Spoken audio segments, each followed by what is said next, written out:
É só quando o filho ou a filha, em tudo que fazem, começam a pensar: eu estou aqui, mas na minha casa há um pai, há uma mãe maravilhosos, e depois começam até a dizer para os amigos: não, eu estou fazendo coisas que eu não deveria fazer, porque eu não tenho razão para fazer, eu tenho em casa pais maravilhosos. Aí chega um ponto que os amigos começam a ir à tua casa. Você perde, a menina perde o medo de você. Aí começa a levar uma amiga, duas amigas em casa para tomar um café e encontra esse pai maravilhoso, como era o caso dos meus amigos. Quando eu fui deixando de projetar sobre o meu pai a ideia de um pai severo, que tinha muito mais a ver com as culpas em relação à multidão dos meus erros, pecados e equívocos, e comecei a ver que ali tinha um homem maravilhoso, e tive coragem de levar os amigos até a minha casa, e eles começaram a provar o espírito e a energia do meu pai. Logo depois eu comecei a ser repreendido pelos meus amigos. E diziam: puxa vida, Caio, meu Deus, meu pai é uma bagaça, minha mãe também. Se eu tivesse um pai como você e uma mãe como a sua, eu não seria como eu sou. Não sei como é que você consegue ser tão ingrato. Eu comecei a levar bronca dos meus amigos. Como é que você consegue ser esse cafajeste, esse canalha, esse cara sem referência? Parece até que você é um órfão maltratado. Pare com isso. Dos meus amigos, dos meus companheiros de uma gandaia, que a sua filha, graças a Deus, não sabe nem como começa, se fosse contar como era a minha. Os meus amigos começaram a me censurar. E eu comecei a pensar, comecei a ter cada vez menos medo de estar com eles, menos ansiedade na presença deles e mais prazer na conversa dele, porque ele não ficava me perguntando nada, não queria saber nada, não me checava em nada. A gente só conversava coisas legais, da construção, do sítio da igreja, de uma viagem que ele tinha feito ao interior e voltado, de coisas na mata, de construções que ele estava fazendo no meio da selva, tirando água de um lugar baixo e levando no início por vento, por catavento, tipo moinho, jogando para cima e de lá descendo por gravidade quilômetros, eu aprendendo aquilo tudo, dizendo que cara mais sensacional, às vezes interessado, dizendo: será que eu podia hoje ver o que você está construindo? E voltava impressionado, admirado. É assim que a gente ganha filho, só assim. Agora, se não for assim, eu não tenho o que te dizer, eu não tenho o que ensinar a ninguém. Porque essa é a única maneira que eu sei de aproximar filhos, de impressionar filhos e de ajudar os filhos a serem desvirginados pela graça, através do meu comportamento, da minha vida, das minhas manifestações de amor, dos meus acolhimentos e do tipo de assunto construtivo que, por exemplo, meu pai escolheu o tempo todo para conversar comigo, e não sobre qualquer coisa que ele suspeitasse acerca do que eu fazia. Até quando chegou lá um membro da igreja e falou: olha, eu tenho um amigo delegado da Polícia Federal que disse que o Caio Fábio é o terceiro nome mais visado pela Polícia Federal aqui em Manaus. E eu só tinha 17 anos. E eu fui abordado por delegados na presença de amigos meus, de um amigo meu que era traficante de cocaína, de pó, e de tudo que você quiser, a quem eu ajudava às vezes aí remando um barquinho na escuridão do Rio Negro, por debaixo do ródel, até chegar num navio enorme na escuridão do Rio Negro, e o meu amigo assoviava, eles jogavam lá de cima, numa corda, uma caixa cheia de todo tipo de contrabando, e a gente ia de novo escondido. Houve ocasião da polícia ficar nos procurando e a gente escondido embaixo do porto de Manaus, chamado Ródeo. Quem mora lá sabe disso.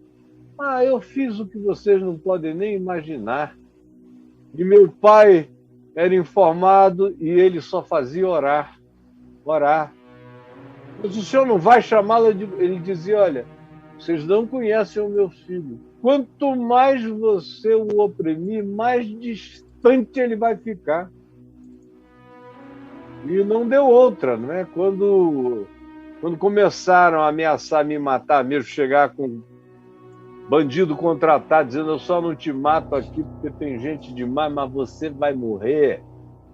E eu tenho prazer nisso. Eu não falei nem com ele, nem com ninguém. Eu só disse a ele que eu precisava sair da cidade, porque eu tinha brigado muito e precisava sair.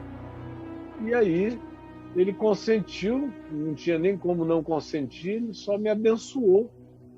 Orou por mim, me abençoou, e eu voltei um ano depois.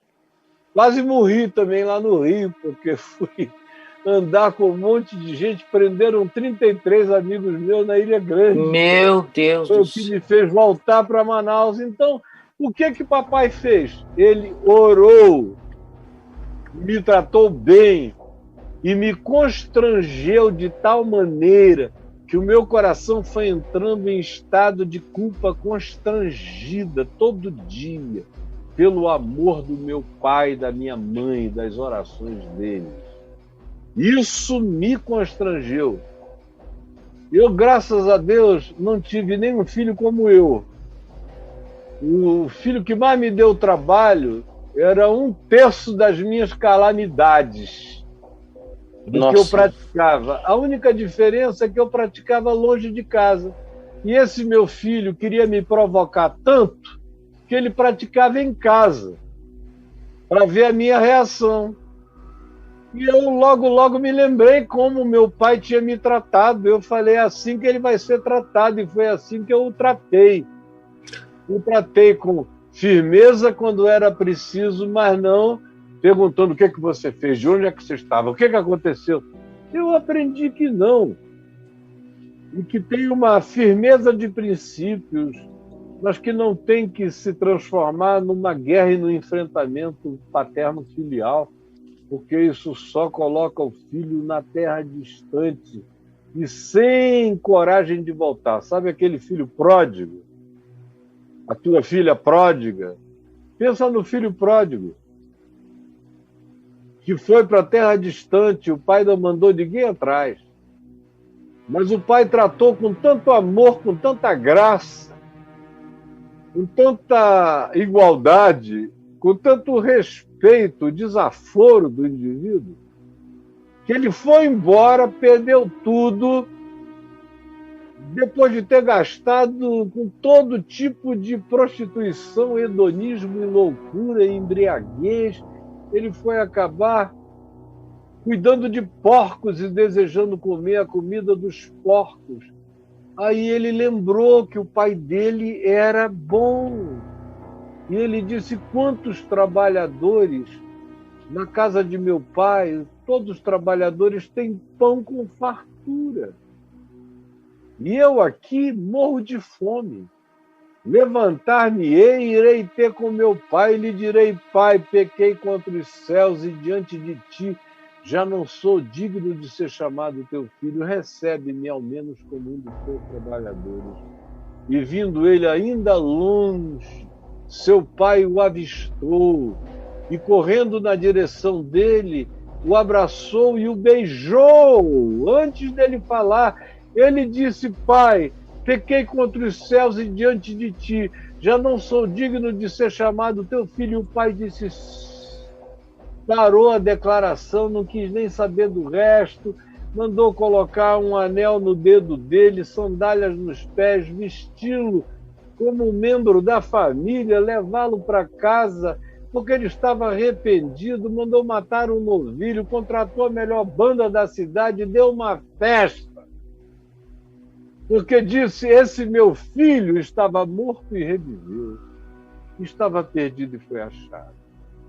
Isso não é só parábola de Jesus, é conselho relacional para todo aquele que tem um filho, uma filha, que saíram das fronteiras dos princípios da família e foram para uma terra distante. No entanto, tinham as melhores memórias sobre o amor, a inclusão, a misericórdia, a compaixão paterna, e por isso voltou com aquela certeza, esperança, certeza de ser outra vez acolhido. Ele só não pensou que fosse tanto, ele pensou que ia ter emprego, trabalho, comida, banho, uma casa, junto com os trabalhadores que eram tratados com toda a dignidade, mas o pai o colocou de volta à mesa da família. Esse é o único conselho que eu tenho para dar a você ou a qualquer outra pessoa. Entendeu, meu amigo amado? Beijo.